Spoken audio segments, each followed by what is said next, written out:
संरक्षण मंत्री राजनाथ सिंह आज पंतप्रधान मोदींना भेटणार। भारत पाक तणावाच्या पार्श्वभूमीवर बैठक। काश्मीर खोऱ्यातील परिस्थितीचा मोदी आढावा घेणार।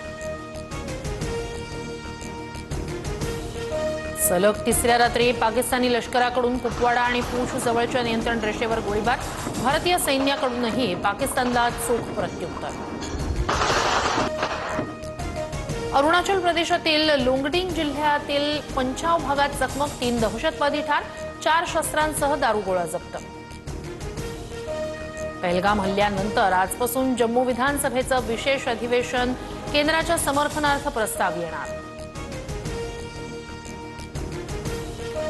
पाकव्याप्त काश्मीरच्या बाल्टिस्तानमध्ये प्रचंड निदर्शनं। गिलगिट बाल्टिस्तानच्या जमीन, पर्वत आणि खनिज संसाधनांवर बेकायदेशीर नियंत्रणाविरोधात आंदोलन। भारत पाक सीमेवरील पीक काढणी 2 दिवसात पूर्ण करा। तणाव वाढलेला असताना सीमा भागातील शेतकऱ्यांना बीएसएफचे निर्देश। पहलगाम हल्ल्यानंतर सीएसएमटी आणि पुणे स्थानकावर सुरक्षा यंत्रणा अलर्टवर।